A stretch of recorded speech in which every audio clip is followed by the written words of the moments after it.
Today, I want to talk to you about a really important subject which not many people know about. That is the health risks of meditation. Now, that might seem a bit crazy because I teach meditation online. I love meditation. This channel is entirely about meditation. So, why would I want to talk about the health risks of meditation, especially given that there are so many benefits of meditating? Well, what matters to me is keeping you guys safe and your family safe and helping you guys out. So I feel like it's really important that you be aware of some of the risks involved with meditating.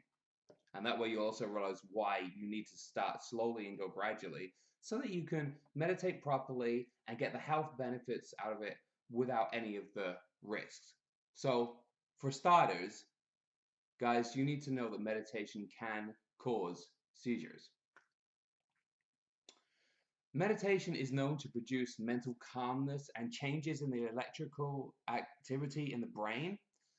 It can also change blood pressure and heart rate, which are generally positive things.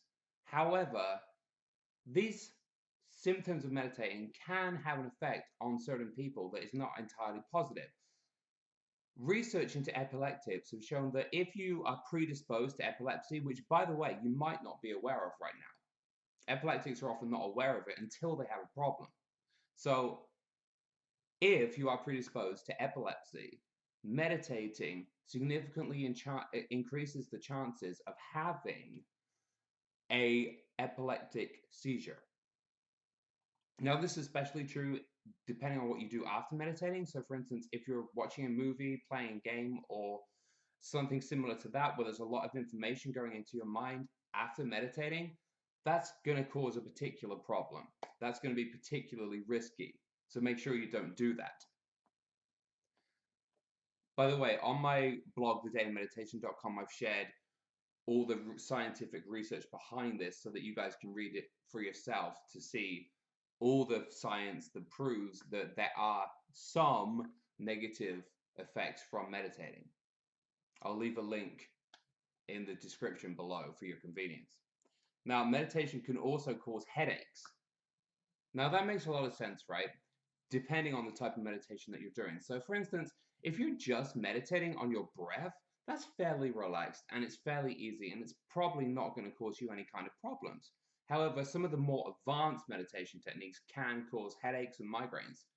For instance, if you're doing the third eye meditation and you have your gaze fixed on your third eye like this for a long amount of time, that can cause strain in the eyes and it can lead to a pretty bad headache or migraine, especially if you have a history of those problems.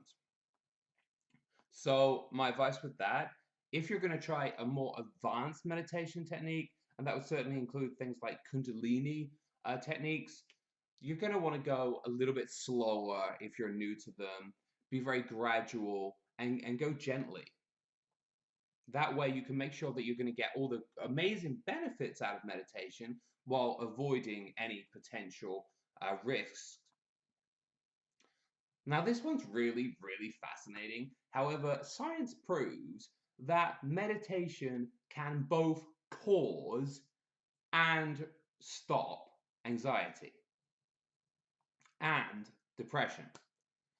So that's really quite bizarre because you would think that if meditation can cure anxiety and depression, well, why would it possibly cause it? Now, Sarah Bowen, who is a researcher at the University of Washington, suggests that people who have a history of depression or anxiety should only meditate under guidance. This is because meditation can be stressful. There are times meditating where thoughts come to your mind that you haven't thought about for a long time, and they could be painful memories or depressive thoughts or anything else that might cause you to suffer. So it is possible when you meditate that stressful or anxious or depressing thoughts will come up. And that's another reason why you should really go very slowly and very gently if you are new to meditating. Now, another university researcher called Dr. Willoughby Britton, who is a neuroscientist at Brown University, is currently studying the effects of mindfulness from the negative side, so negative effects of mindfulness. And he stated that meditating at a retreat for him felt like like I was having a nervous breakdown. Now, if you go to meditation retreats or if you haven't been there, they're often very long and very intense. You'll be meditating for hours. And that's not necessarily a very good idea. Even the Dalai Lama himself famously said that Westerners who are getting into meditation and into that different mindful lifestyle should go very gently, otherwise, problems can arise. So you definitely don't want to meditate at a retreat for hours on end. If you're new to meditation, you should just start with 10 or 20 minutes of meditating. Meditation can also cause panic attacks. Now, because meditating can lead you to bring up intense feelings or intense emotions, it can cause a panic attack. And that's another reason why, if you're predisposed to panic attacks or anxiety or anything like that, then you really want to just use the basic meditation techniques, such as meditating on the breath or meditating on a sound or something like that, or just general mindfulness, and just do it for 10 to 20 minutes. That way, you're going to be a lot safer and you're going to avoid any potential health risks that might occur. Now, amazingly, I don't know if I believe this one, but there is research that shows that for some people, and a very, very small percentage, meditation could potentially cause death. However, I really think that this is in the extreme rarity. It is technically possible if you have epilepsy and it causes a seizure, then of course that could end up being fatal. However, for me, this one is extremely unlikely, but I just wanted to share it with you guys because there is some scientific evidence to show that that is a possibility, or even though it's kind of the equivalent to saying that if you walk over the road, you might get hit by a bus. So those are some of the health risks of meditation, but here's the real deal, guys. Here's what you really need to know.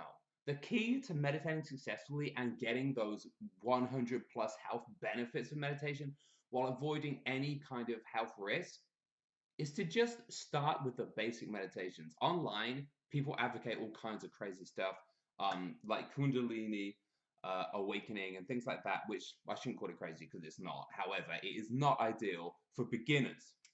If you're a beginner, you definitely just want to stick to basic techniques such as loving kindness meditation, breathing meditation such as anapanasati, maybe some basic mantras like Om, those basic mantras, and the really gentle meditation techniques, which are a lot safer. So, as I said, with this, I'm hoping to keep you guys and your families safe and avoid any potential issues from meditating. So I hope you found this helpful. It is a really important thing for everybody to know. So if you'd like to share this video, vote it up. I really appreciate that. And remember to subscribe. Thank you for watching.